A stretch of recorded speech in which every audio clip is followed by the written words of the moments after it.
Olá, pessoal! Hoje nós vamos falar sobre o órgão da visão. Esse órgão é formado pelo bulbo ocular e por órgãos anexos, que são os músculos oculares, responsáveis pela movimentação do bulbo, as pálpebras, que protegem essa parte mais exposta do bulbo, a conjuntiva, que é uma membrana que reveste internamente as pálpebras e também parte do bulbo, e pelo aparelho lacrimal, que é formado pela glândula lacrimal, pela glândula da terceira pálpebra, que produzem lágrima, né? As duas produzem lágrima, por canalículos que vão levar essa lágrima até o bulbo e por canais que vão fazer a drenagem desta lágrima, já que ela é produzida de forma constante. Vamos começar então com o bulbo ocular. Para isso, a gente precisa entender as 3 camadas que formam o bulbo ocular. Isso daqui é muito importante que vocês consigam diferenciar as 3 camadas e as estruturas que formam cada uma delas, tá ok? Então, vamos começar com a camada fibrosa, que é a camada mais externa. Ela é formada pela córnea e pela esclera. A camada mais fibrosa está representada aqui, olha. Aqui é a córnea, essa parte mais branquinha, e essa parte rosa clara é a esclera. A camada média é a camada vascular, também chamada de úvea. Ela é formada pela íris, pelo corpo ciliar e pela corióide. Corióide a gente também pode falar coroide, tá? Sem essa letra I aqui. Na nossa imagem, ela está representada por esse lilás. Então, aqui é a íris, esse é o corpo ciliar, e aqui é a corióide ou coroide. A camada mais interna é a camada nervosa, formada pela retina. A retina está representada aqui por esse rosa bem escuro, ok? Então, nós vamos entrar em cada uma dessas camadas e vamos falar um pouquinho sobre cada uma dessas estruturas. Depois disso, nós vamos falar também sobre as câmaras do bulbo, como vocês podem ver aqui, né? Existem câmaras, e o que tem dentro dessas câmaras. Então, aqui nessa imagem, nós temos todas as estruturas nomeadas. Vamos começar com a camada fibrosa, formada, então, pela córnea e pela esclera, ok? Que aqui está em azul. Bom, a córnea, pessoal, é a primeira barreira que a luz precisa atravessar para chegar até o fundo do olho. Então, a córnea é transparente, ela precisa ser transparente para permitir a passagem da luz, tá? A córnea é uma estrutura altamente inervada. Então, por exemplo, uma úlcera de córnea dói bastante, né? Causa muita dor para o animal. Entretanto, ela não é vascularizada. Nós não observamos, não existe vasos sanguíneos na córnea, pelo menos em situação de saúde, tá? Em condições normais, não é para haver mesmo vasos sanguíneos na córnea. A nutrição dela vai ficar por conta do humor aquoso, que preenche essa primeira câmara que nós vamos falar depois, tá? Bom, além disso, também pela lágrima, né, que lubrifica essa córnea. Em situações patológicas, pode acontecer um processo que a gente chama de neovascularização na córnea. O que é a neovascularização? É quando aparecem vasos sanguíneos nessa estrutura, né, que previamente não existiam, tá? E isso pode comprometer a visão do animal. Bom, a segunda estrutura da camada fibrosa é a esclera. A esclera é aquela parte branca do olho. A esclera é o que dá o formato do bulbo e é nela também que se inserem os músculos oculares, que vão fazer a movimentação desse bulbo, tá? A esclera é uma estrutura fibrosa, né? Uma estrutura bastante resistente, por isso que ela dá esse formato, por isso que é nela que se inserem os músculos. É uma estrutura inervada e vascularizada também, tá? Depois vem a camada vascular, que também é chamada de úvea. Então, a úvea é formada pela íris. A íris é a parte colorida do olho, ok? A íris delimita uma abertura chamada de pupila. Daqui a pouco eu vou mostrar para vocês como que é o controle dessa pupila, né?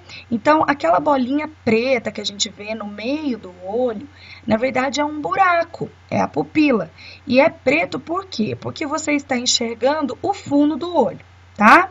Então, por isso que é preto, mas na verdade é um buraco. A segunda estrutura da camada vascular é o corpo ciliar. O corpo ciliar prende a lente ou cristalino. Essa é a estrutura que vai dar o foco da visão. O cristalino muda de formato de acordo com a movimentação do corpo ciliar, tá?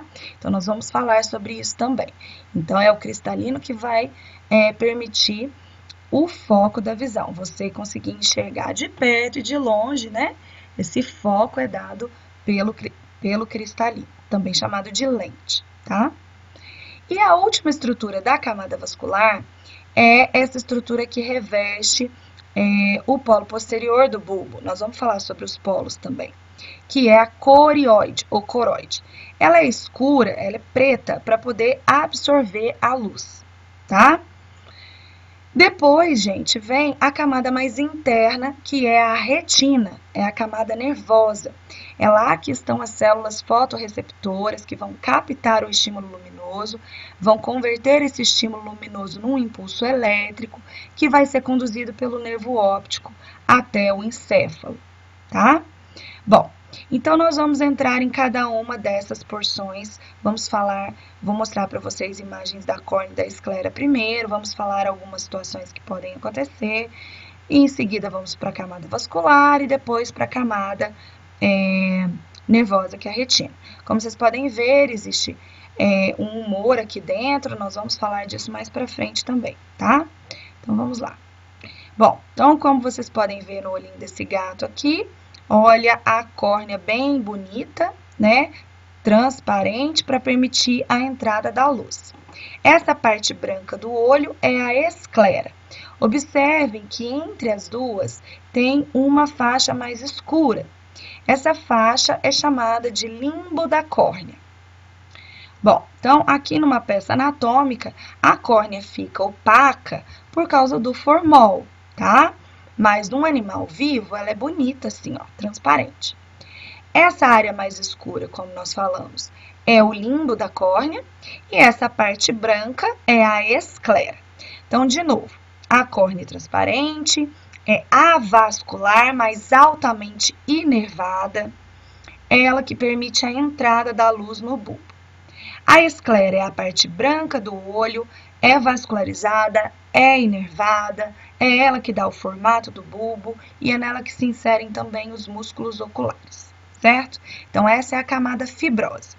Coloquei aqui para vocês verem uma situação clínica, né, que é até bastante comum, chamada de úlcera de córnea, que pode acontecer por N motivos. Pode ser um traumatismo, pode ser devido à baixa produção de lágrima, que nós vamos falar mais no final da aula, tá? E aí acontece, então, uma ulceração das camadas da córnea. Eu não vou entrar aqui nas camadas histológicas da córnea, acredito que vocês devam estudar ou na histologia, ou mesmo quando chegar na clínica, tá? E aí nós temos diferentes profundidades desses tipos de úlcera, tá? Aqui, gente, tá verde assim, porque às vezes a gente não consegue enxergar a úlcera de córnea, já que a córnea é transparente. Então, existe um produto, né? Existe uma substância química chamada de fluoresceína, que a gente pinga no olho do animal e ela vai colorir em verde assim a úlcera de córnea, tá? Bom, vamos agora então para a camada vascular. Então aqui, pessoal, esse olho foi seccionado posteriormente ao corpo ciliar, que é essa estrutura aqui, tá? Então nós retiramos o polo posterior do bulbo e estamos vendo aqui o polo anterior, a parte interna do polo anterior do bulbo. Como vocês podem ver, essa estrutura branca aqui, ó, lá na frente, é a córnea, tá? Ela tá branca assim, porque, como eu disse, o formol deixa ela opaca. Essa seta tá indicando, na verdade, essa abertura, tá? Nós vamos falar sobre isso agora. Então, vamos lá. Primeira estrutura da camada vascular é a íris. A íris é a parte colorida do olho. Então, ela tem pigmentos que vão torná-la colorida. Ela é formada do quê? Ela é formada de musculatura lisa, disposta de duas formas. Vou mostrar para vocês. E aí, ela delimita essa abertura chamada de pupila, tá?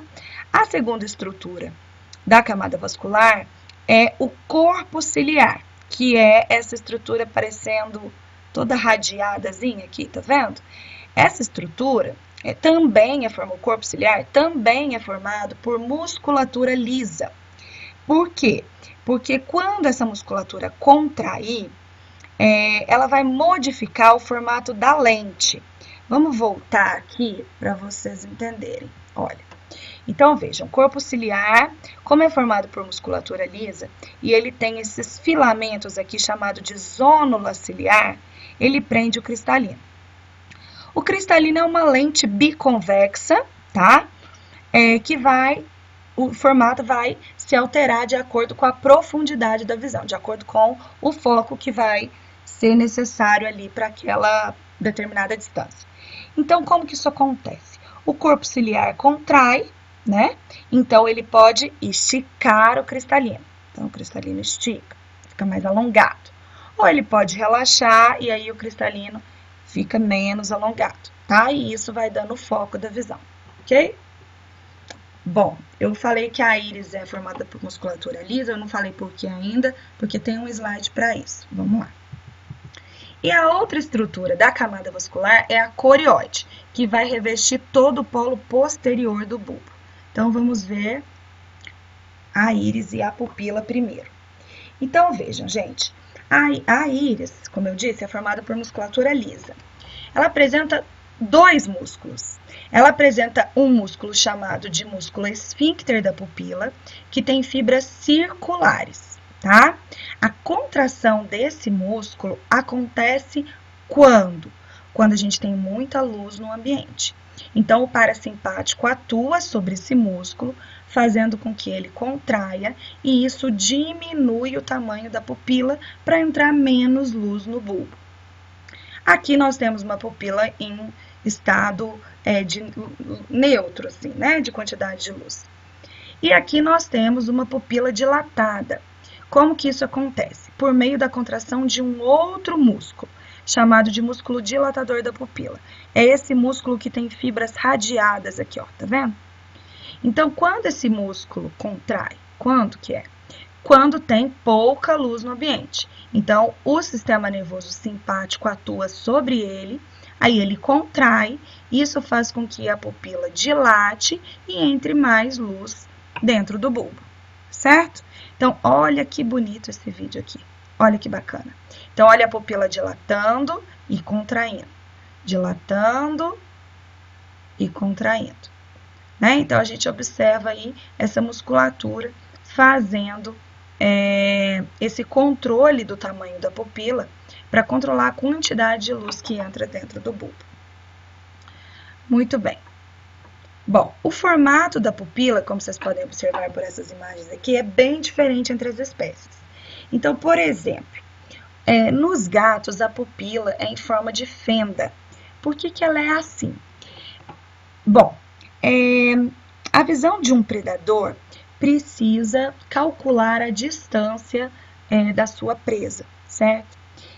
Isso é chamado de visão estereoscópica.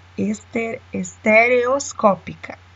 É aquela visão de profundidade, tá? O animal vai ter a real noção da distância que está a presa dele. Esse tipo de visão é favorecido por uma pupila pequena. Já a visão de nitidez, né, visão com bastantes detalhes, maior nitidez, é favorecido por uma pupila grande. O que acontece com pupilas que são nesse formato de fenda? Elas são pequenas na horizontal e grandes na vertical. Então, esse tipo de pupila favorece para o animal, né, enxergar, ter a real noção de profundidade, que é essa visão estereoscópica, e também enxergar com maior nitidez e com maiores detalhes, tá? A visão de um herbívoro, como por exemplo aqui da cabra, né, do equino, essa daqui é uma imagem de pequeno ruminante, se eu não me engano, é de cabra. Se eu não me engano, não, é de cabra. Então, vejam, essa pupila é horizontal, tá vendo? Por que a pupila desses animais é assim? Porque dessa forma permite uma maior entrada de luz pelas laterais e diminui a incidência de luz solar na vertical, o que poderia dar uma distorção, poderia dar uma... eu esqueci a palavra aqui, mas poderia dar uma, né, quando a luz solar incide diretamente, poderia deixar a visão mais turva, certo? Então, essa visão aqui, esse tipo de pupila aqui, favorece a entrada lateral de luz. Por que a do coelho, dos roedores, é redondinha assim? Olha, eu falei coelho, mas coelho não é roedor, tá? Enfim, do coelho e dos roedores é redondinha assim. Apesar deles serem presas, né? Herbívoros, por que eles não têm o formato horizontal desse jeito assim, ó? Isso daqui, redondo assim, é para permitir também a visão de cima para baixo, porque eles têm que ficar atentos, por exemplo, com aves de rapina, né? Então, a pupila deles é nesse formato redondinho, certo? Bom, segunda estrutura da camada vascular é o corpo ciliar. Então, olha só, vamos entender essa imagem aqui.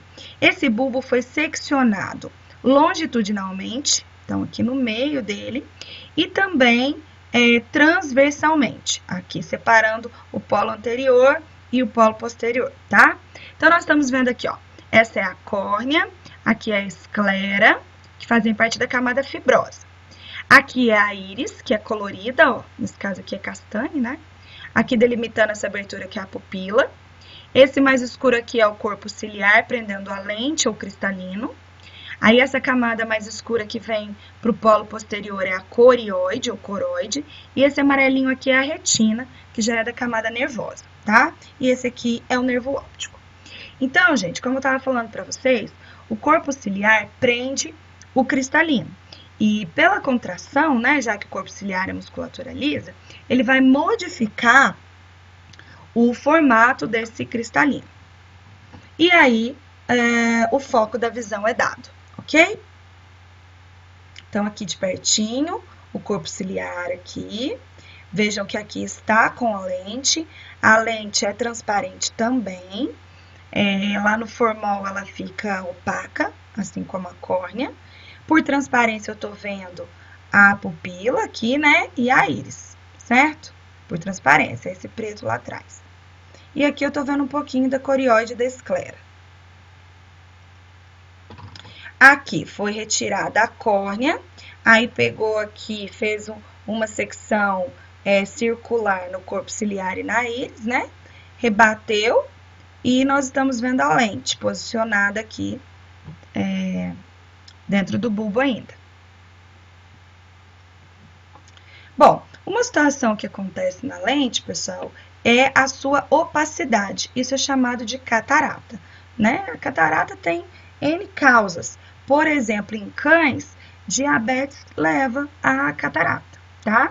Mas a senilidade também, depois vocês vão ver com maiores detalhes na clínica. O que eu preciso que vocês entendam aqui, quando eu falo de algumas patologias, é onde que cada uma acontece, tá?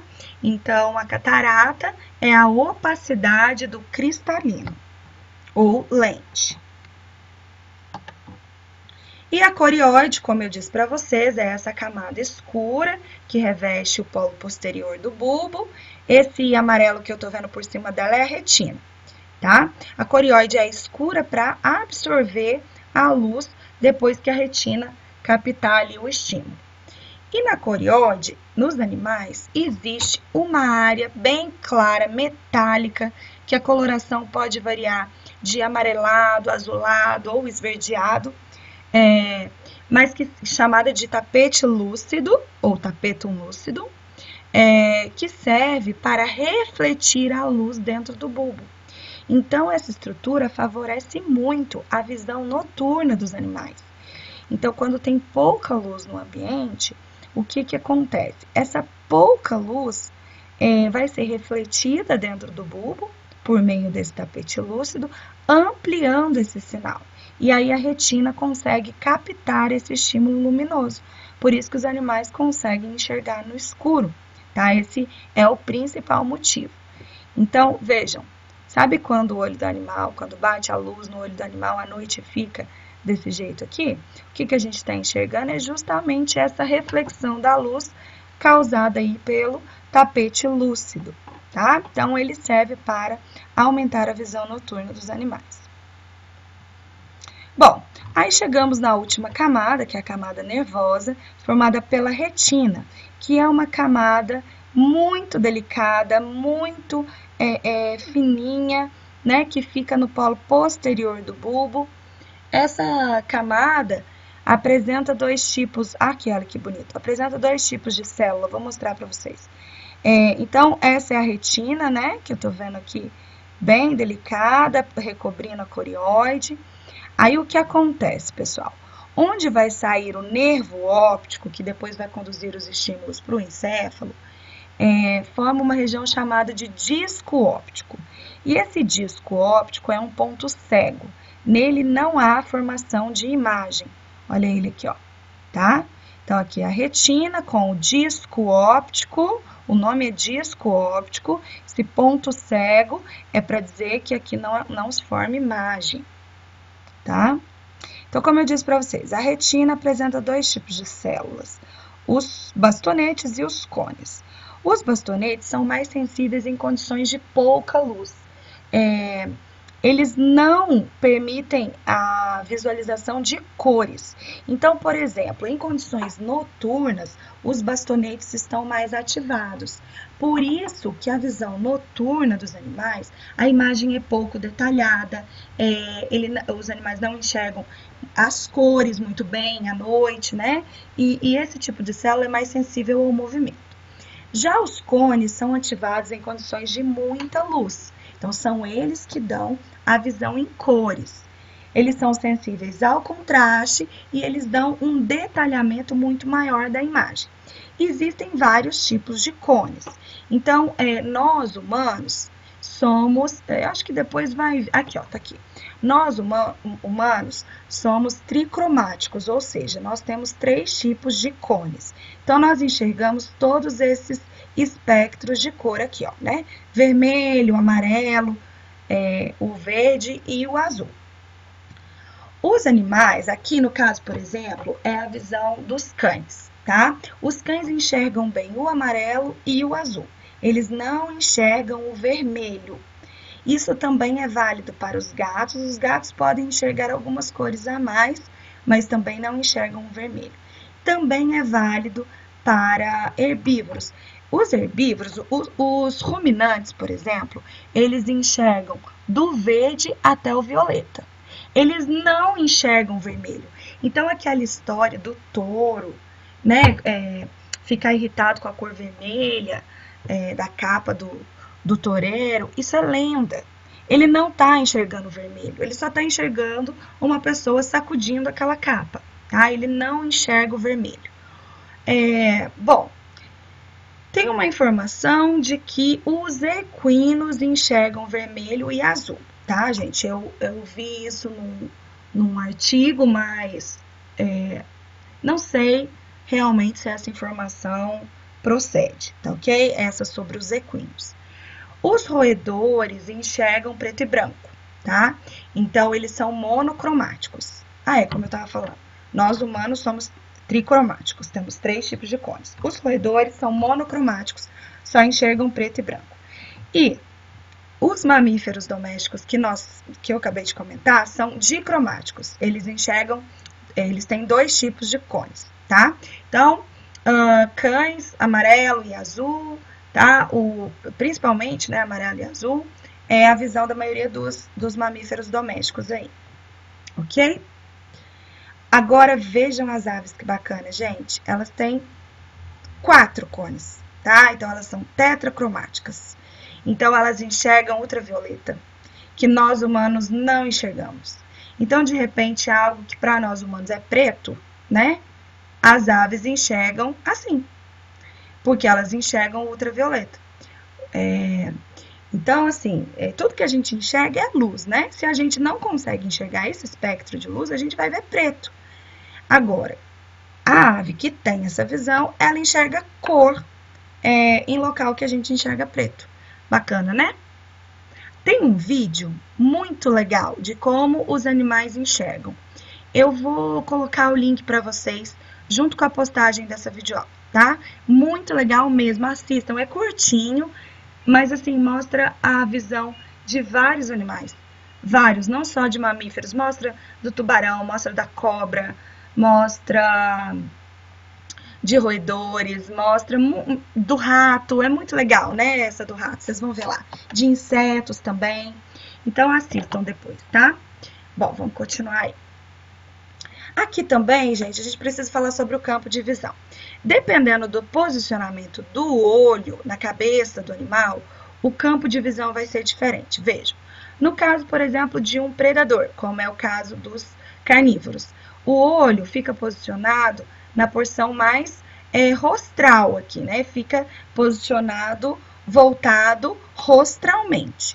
Então, o campo de visão é menor, porém, o campo de visão que a gente chama de binocular, que é aquela imagem formada pelos dois olhos, é melhor, tá? É maior o campo binocular do que de um herbívoro. O que isso significa? No campo binocular, a gente tem uma imagem mais bem definida, mais detalhada, tá? Então, é a visão que eu falei para vocês que o predador precisa, por exemplo, para calcular a distância dele e da presa. Tá? Então, é a visão chamada de visão estereoscópica. E, além disso, é uma visão mais detalhada. Além de permitir esse cálculo de profundidade, é uma visão bem detalhada. Já a visão monocular, ou chamada de visão periférica, vejam, é favorecida nos animais herbívoros, né? Naqueles animais que são presas. Por quê? Porque o olho deles fica localizado na porção mais lateral da cabeça. Então, isso favorece um campo de visão muito maior. Vejam, olha o campo de visão desse animal aqui, tá? Só que a visão binocular dele fica um pouco prejudicada, né? Ele não tem a noção muito exata de profundidade e nem de detalhamento de imagem, mas ele ganha em campo. Por que isso, pessoal? Esse aqui precisa caçar, precisa determinar a distância dele para a presa. Além disso, ele precisa ter um detalhamento maior, justamente para conseguir enxergar essa presa. Agora, esse aqui é uma presa, então ele precisa ter um bom campo de visão para ver se tem algum predador se aproximando, certo? Então, os campos são diferentes de acordo com o posicionamento do olho na cabeça do animal. Bom, aí o que acontece, né? Esse estímulo, então, que foi captado na retina, vai ser transformado num impulso elétrico e vai ser conduzido pelo nervo óptico, olha ele aqui grandão, até o encéfalo. Vocês lembram da aula de sistema nervoso? Onde que o nervo óptico chega? Ele chega no quiasma óptico, lembra disso? Que é onde eles se cruzam. Esse quiasma fica no hipotálamo. Tá? Então, lembra lá, pega lá o caderno, parte de sistema nervoso que a gente falou lá na Nato 1, tá? O quiasma óptico é uma das subdivisões do hipotálamo. Aí, esse estímulo segue para o tálamo. E do tálamo, ele vai seguir para o córtex do lobo occipital. Vocês lembram dessas divisões, pessoal?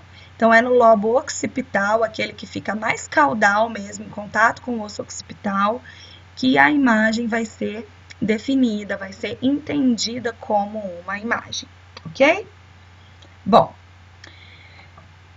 eu tô falando desde o início da aula, né, de polo anterior e polo posterior. Vamos determinar esses polos e vamos também identificar as 3 câmaras dentro do bulbo. Então, o bulbo ocular pode ser dividido em 2 polos. polo anterior e polo posterior. No polo anterior, isso é determinado aqui pela divisão do cristalino mesmo, ok? No polo anterior, nós temos duas câmaras. A câmara anterior e a câmara posterior, que é essa aqui, tá? No polo posterior, nós temos a câmara vítrea. Então, vamos lá. A câmara anterior primeiro. Ela é delimitada anteriormente pela córnea e posteriormente pela íris. Então, é esse espaço entre a córnea e a íris. A câmara posterior agora é delimitada anteriormente pela íris e posteriormente pelo corpo ciliar e lente, ó. Então, é essa câmara aqui. Então, ela fica entre a íris e corpo ciliar mais lente. Tá vendo? Esse espacinho aqui. Todas essas duas câmaras são preenchidas pelo humor aquoso. O humor aquoso é um líquidozinho, parece uma... É bem parecido com água mesmo, tá?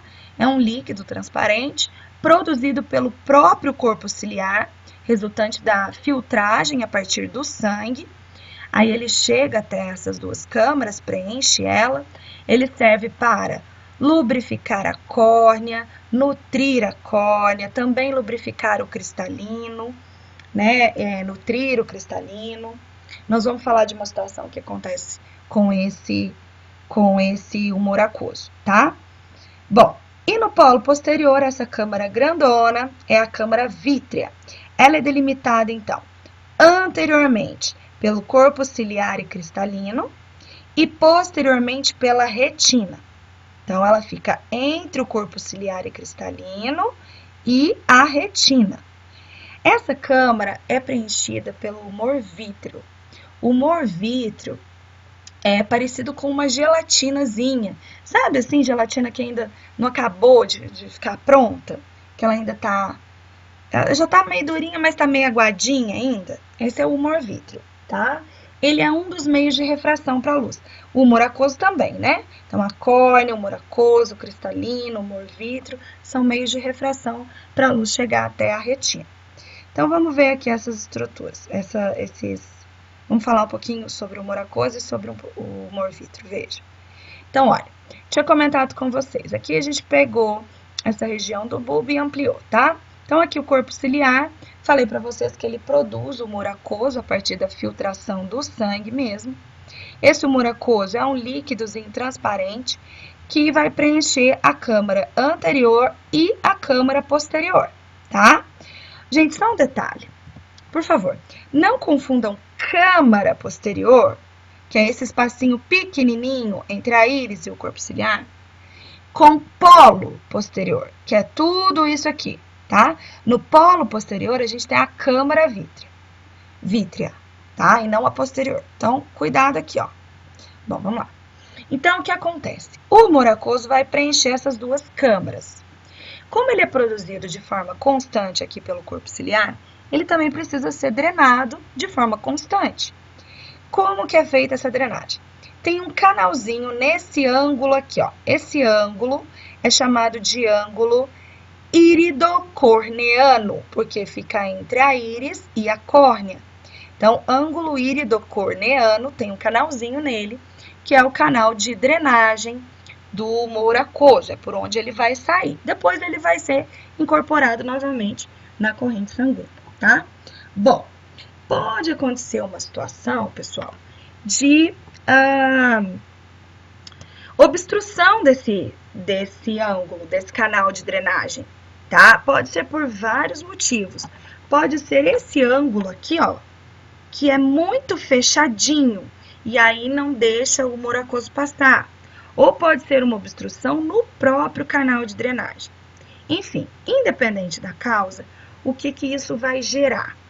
Vai gerar uma situação de acúmulo de humor aquoso dentro dessas câmaras, concordo? Se está sendo produzido de forma constante e não está sendo drenado, ele começa a acumular aqui dentro. Ele acumulando aqui dentro, aumenta a pressão intraocular. Esse aumento de pressão intraocular começa a provocar lesões mesmo na córnea, tá? Então, vejam aqui, ó, isso é chamado de glaucoma. É quando ocorre um aumento da pressão intraocular. E esse glaucoma pode levar a essa situação de exoftalmia, então, que é quando o bulbo ocular salta, né, para fora, assim, da órbita óssea, tá? Então, isso é causado por um aumento de pressão intraocular, que pode ser, por exemplo, devido a uma diminuição da drenagem do humor aquoso. Pode também, gente, ser devido a um aumento na produção.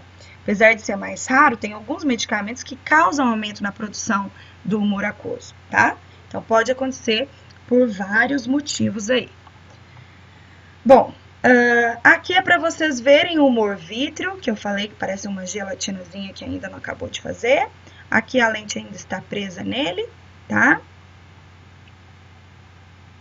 E aí, agora, nós chegamos nos músculos do bulbo ocular. Então, nós acabamos o bulbo ocular. Vamos falar sobre esses músculos. São músculos estriados, esqueléticos, então eles têm controle voluntário. A inervação desses músculos é feita por 3 nervos cranianos: o nervo oculomotor, o nervo troclear e o nervo abducente. Todos os 3 são nervos exclusivamente motores, tá? Todos esses músculos têm origem. Gente, atenção. Vocês lembram o que é a origem de um músculo? Origem e inserção? Vamos lá. O que é a origem? A origem é o ponto no esqueleto que vai permanecer fixo durante a contração desse músculo. E a inserção é o ponto que vai movimentar durante a contração desse músculo. Então, a origem dos músculos oculares é ao redor do forame óptico. Vocês lembram do forame óptico dentro da órbita óssea, que a gente estudou lá no crânio, na Nato 1? Então, lá dentro da órbita óssea, um daqueles buraquinhos lá é o forame óptico. Ao redor dele tem origem os músculos oculares, tá? Todos eles, com exceção desse daqui, que é o oblíquo ventral. Bom, vamos continuar nesse aqui, depois eu falo sobre esse. E aí eles vão se inserir, todos se inserem na esclera. Porque qual que é o objetivo desses músculos? É movimentar o bulbo. Então, eles precisam se inserir no bulbo. Então, não tem exceção. Todos os músculos oculares se inserem no bulbo, na esclera, ok? Bom, eu falei para vocês que o músculo oblíquo ventral era a única exceção sobre a origem, né? Porque a inserção, vejam que também é esclera. A origem dele, pessoal, é na parede medial da órbita óssea. Então, imagina aí o cantinho do seu olho, né, na parte medial. Lá dentro, na órbita óssea, tem origem no músculo oblíquo ventral. Bom, vamos dar nome para esses músculos, então. São 4 músculos retos e 2 músculos oblíquos. E tem um músculo que envolve o nervo óptico, presente só nos animais, que é o músculo retrator do bulbo. Então, vamos lá. Os 4 músculos retos são, ó, esse daqui é o reto lateral, do outro lado, escondido ali, vai ter o reto medial. Esse daqui é o músculo reto ventral, esse daqui é o músculo reto dorsal. Esse daqui é o músculo oblíquo ventral, e esse que tá vindo ali de trás, ó, é o músculo oblíquo dorsal. Vejam que os músculos retos são retos mesmo, né? Assim, a direção de fibra é reta. E o oblíquo, a fibra dele, olha, se insere de forma oblíqua, por isso o nome. O oblíquo dorsal, ele primeiro vem reto e depois ele é desviado por uma cartilagenzinha que fica presa na parede, chamada de tróclea. Acho que tem uma foto, eu vou mostrar para vocês, tá? Esse músculo letra F não faz parte do bulbo ocular, tá, gente? Esse daqui é o elevador da pálpebra superior. Então, ele vai vir aqui e vai se inserir na pálpebra que vai estar aqui de fora. Então, ele não faz parte dos músculos do bulbo ocular. Então, novamente, vamos lá. Reto lateral, reto medial oposto a ele. Reto ventral, reto dorsal, oblíquo ventral e oblíquo dorsal. Vamos ver foto. Então, isso é a imagem de um bulbo ocular de um cão. Vamos lá. Esse é o reto lateral, do outro lado vai ter o reto medial. Reto dorsal, reto ventral, oblíquo ventral. Eu não estou vendo ainda o oblíquo dorsal.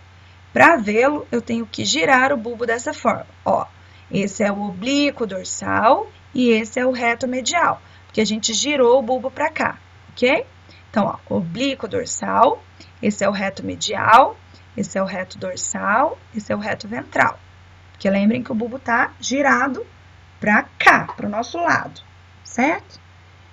E se a gente abrir os músculos retos, envolvendo o nervo óptico, esse é o nervo óptico. Então, esse daqui, ó, que está envolvendo o nervo óptico, esse músculo aqui é chamado de retrator do bulbo.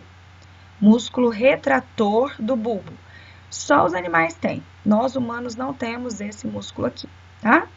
Então, muito bem, gente. A movimentação desses músculos vai fazer a movimentação do bulbo ocular e isso é controlado por 3 nervos cranianos. Nervo oculomotor, nervo troclear e nervo abducente, ok? Bom, segundo órgão anexo aí são as pálpebras. Nós chamamos de pálpebra superior e pálpebra inferior. Gente, queria chamar a atenção aqui para esses termos que nós utilizamos em olho, viu? Então, lembrem lá da Anato 1 que em raríssimos casos a gente utiliza esses termos, né? Anterior e posterior, somente aqui no bulbo ocular que a gente viu, polo anterior, polo posterior, câmara anterior, câmara posterior. Agora, para pálpebra, a gente usa superior e inferior, né? Assim como era para lábios, se vocês lembrarem da aula do sistema digestório, tá? Então, não é dorsal e ventral, é superior e inferior. E tem também a terceira pálpebra, chamada de membrana nictitante. Nós vamos falar sobre ela também, tá? Então, vamos ver aqui a estrutura de uma pálpebra. Externamente é a pele, tá? Aí, esse daqui é o músculo orbicular do olho, que é o que forma a estrutura mesmo da pálpebra. Internamente, a gente tem um revestimento que é a conjuntiva palpebral. Essa conjuntiva palpebral, quando chegar lá em cima nessa dobrinha, ela vira e começa a revestir a esclera. Ó, essa aqui é a esclera, aqui é a córnea. Então, aí aqui ela é chamada de conjuntiva bulbar, vejam, tá? Então, conjuntiva palpebral, conjuntiva bulbar.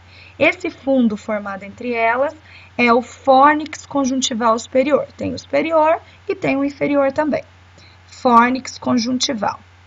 Bom, na parte interna da pálpebra, a gente vê aqui o músculo elevador da pálpebra superior se inserindo aqui, que era aquela letra F do desenho. Esse músculo elevador da pálpebra superior se insere aqui, ok? E nós também temos glândulas aqui na pálpebra. Tem a glândula ciliar, as glândulas, né, tarsais, formando essa estrutura toda chamada de tarso. Essas glândulas, pessoal, produzem uma secreção mais oleosa que evita a lágrima de escorrer para fora da pálpebra, tá? É uma secreção que se incorpora ali à lágrima para evitar que ela fique escorrendo para fora da pálpebra. Tem cílios, né? E nesses cílios, como são pelos normais, tem glândulas sebáceas conectadas, certo? Bom, estrutura de pálpebra superior e inferior é isso daqui. Agora vamos falar sobre a terceira pálpebra ou membrana nictitante. É uma pálpebra que fica no ângulo medial do olho, tá? Ah, pessoal, vamos voltar aqui rapidamente. Esqueci de falar uma coisa. Olha só, aquela hora que eu falei, pálpebra superior, pálpebra inferior.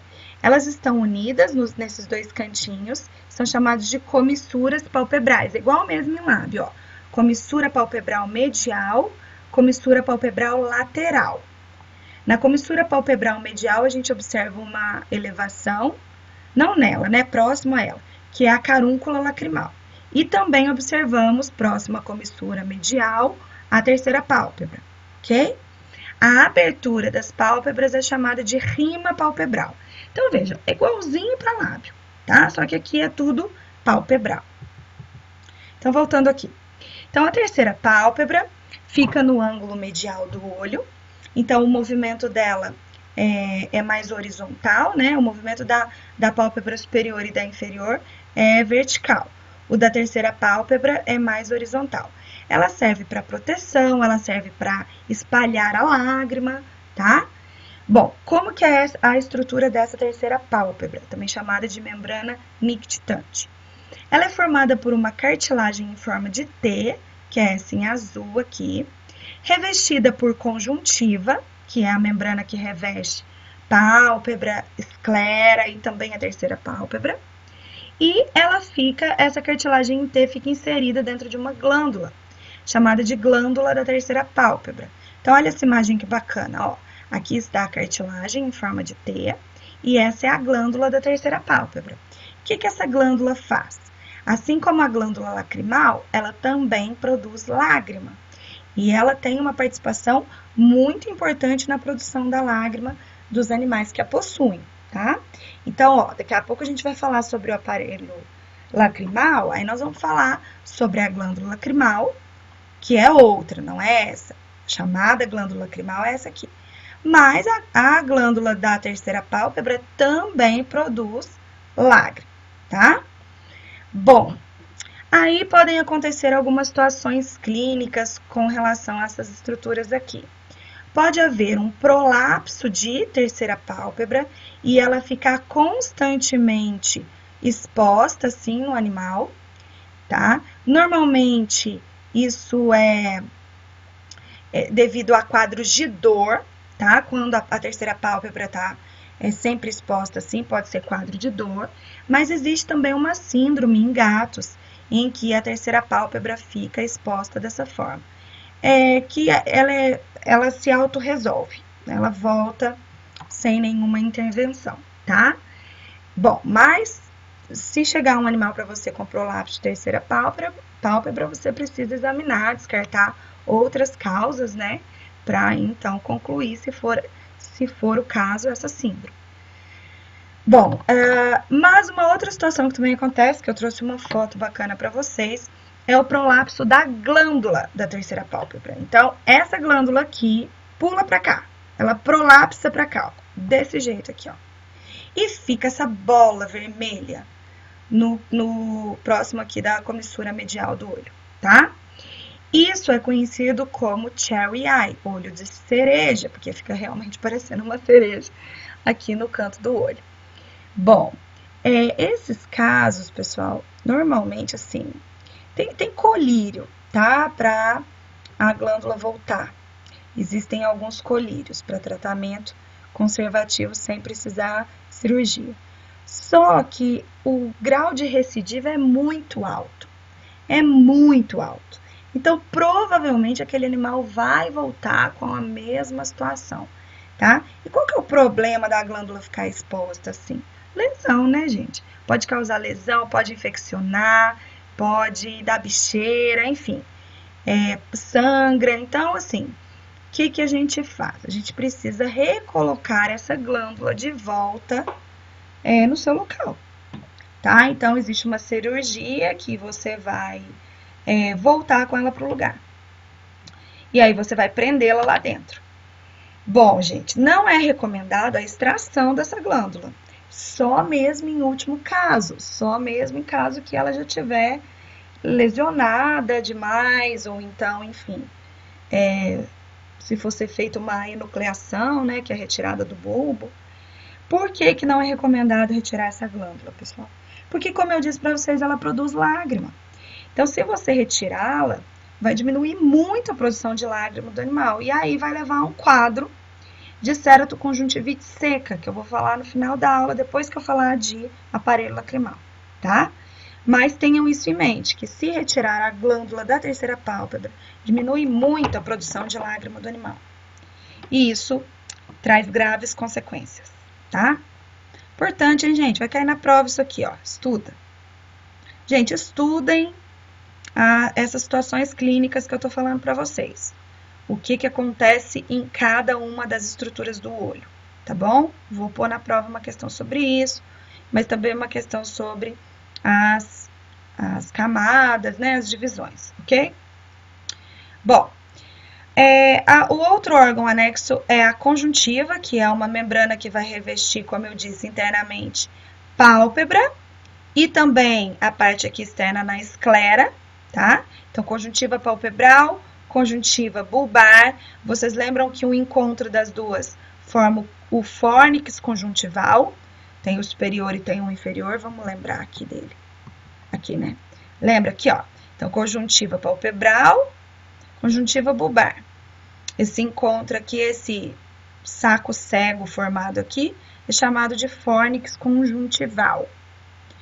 Muito bem, popularmente isso é chamado de saco conjuntival, e esse termo é importante, porque quando vocês lerem, por exemplo, a instrução lá do teste de lágrima, vai mandar inserir o papel filtro no saco conjuntival. Ah, meu Deus, onde que é isso? É o fórnix conjuntival, é o espaço entre a conjuntiva palpebral e a conjuntiva bulbar, tá? Vou mostrar para vocês, tem uma imagem ali. Bom, algumas situações clínicas também podem acontecer na conjuntiva, perdão. Aqui, por exemplo, isso aqui é um quadro de edema de conjuntiva, né? Então, nesse caso aqui não está contaminado, só está edemaciado mesmo. Já nesse caso aqui é uma situação de conjuntivite, então a conjuntiva está inflamada e está infeccionada, porque nós estamos vendo uma quantidade de secreção purulenta, né, muito grande. Olha como é que ficam os vasos sanguíneos quando essa região está inflamada, infeccionada, tá? Isso é a conjuntivite, que é a inflamação da conjuntiva, ok? Bom, e para acabar, nós vamos falar sobre o aparelho lacrimal, que é responsável por produzir a lágrima e também por sua drenagem. Então, esse aparelho é formado pela glândula lacrimal. Gente, atenção para a localização dessa glândula. Atenção. Ela fica localizada dorsolateralmente ao bulbo. Ó, ela tá dorsal, acima, e lateral, tá vendo? Ela fica na fossa da glândula lacrimal, que fica no osso frontal. Vocês lembram quando a gente estudou crânio lá na Anato 1? Falei para vocês colocarem a mão dentro da órbita, no teto da órbita óssea, que tinha uma depressão, onde fica encaixada a glândula lacrimal? Então, é lá, tá? Então, a glândula lacrimal fica posicionada dorsolateralmente ao bulbo. Por que eu tô batendo nessa tecla? Para vocês não confundirem com essa glândula que a gente acabou de ver, que é a glândula da terceira pálpebra, que fica posicionada próxima do ângulo medial do olho. Então, a glândula lacrimal é dorsolateral, enquanto que a glândula da terceira pálpebra é medial ao bulbo. Tudo bem com essa diferença? Vou perguntar na prova, hein? Essa diferença da localização das duas. Todas as duas produzem lágrima. Aí a lágrima vai ser enviada até o bulbo por meio desses ductos lacrimais. Chega no fórnix conjuntival superior. Beleza. Muito bem. Aí a lágrima vai lubrificar todo o olho, né? E precisa agora ser drenada. Então, a drenagem da lágrima tem início nos pontos lacrimais. São dois buraquinhos que a gente tem, um na pálpebra superior e um na inferior, bem próximo da comissura palpebral medial. As meninas, quando a gente passa lápis, meninas, dá pra ver aquele buraquinho que tem no cantinho do olho. Os meninos talvez nunca tenham visto, né? Pelo menos aqueles que não usam lápis. Mas chega na frente do espelho, puxa a pálpebra um pouquinho para baixo para vocês verem esses buraquinhos. São os pontos lacrimais. Aí teve um aluno que falou para mim uma vez que achou que era um cravo.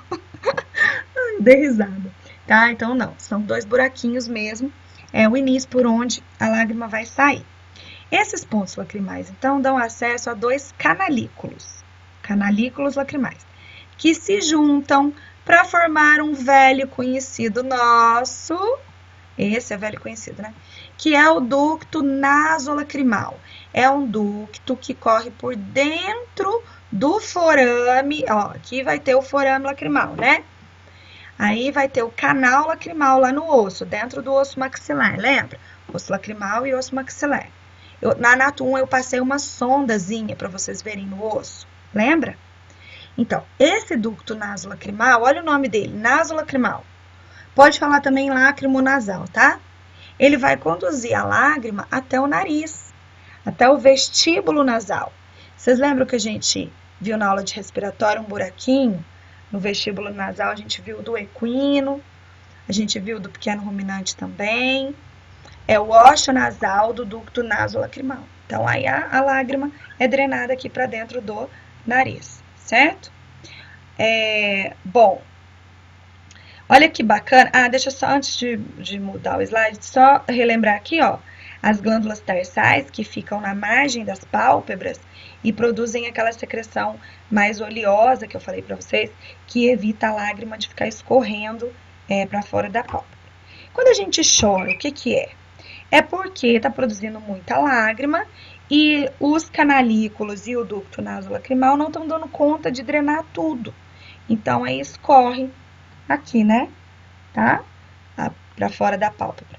Mas a situação normal do nosso dia a dia é essa aqui. A glândula lacrimal produz lágrima de forma constante, está sempre produzindo, sempre chegando lágrima aqui, lubrificando o olho e sempre sendo drenada. A gente não sente aqui no nariz porque a quantidade é muito pequenininha. Esse ducto é muito fininho, não dá para sentir, tá? Mas é assim que acontece. Bom, aí vejam que bacana. Lembra que eu contei para vocês no começo da aula que é usado um colírio que fica verde para ver úlcera de córnea? Esse colírio também pode ser usado para ver se tem alguma obstrução nesse ducto, porque uma vez que ele for pingado aqui, ele vai ser drenado por esse mesmo caminho, né? E aí, se você observa esse líquido verde saindo aqui no nariz, significa que não tem obstrução ali no ducto, vejam. Ué, cadê? Aqui, ó, tá vendo? Pingou o colírio, que é esse corante fluoresceína, e ele desceu pelo ducto nasolacrimal, chegou no ósseo nasal do ducto nasolacrimal, escorreu verde aqui no nariz. Aqui é a foto, né, gente, das estruturas. Então, vamos ver, ó.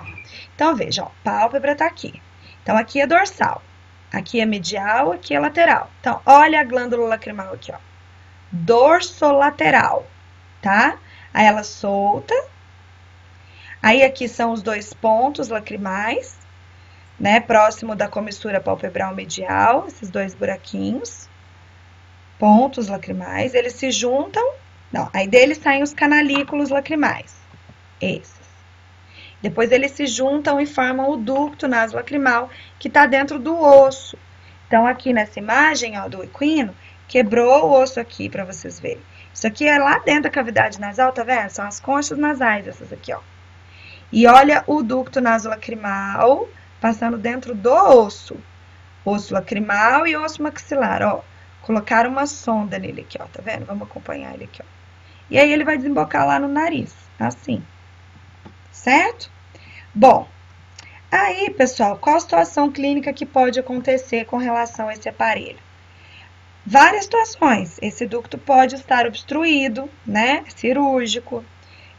Como eu disse, se tiver algum caso que você precisa extrair a glândula da terceira pálpebra, a produção de lágrima vai estar prejudicada. Existe uma doença autoimune que ataca a glândula lacrimal e aí diminui a produção de lágrima. Tá, e aí, Adriana, o que acontece quando tem uma baixa produção de lágrima?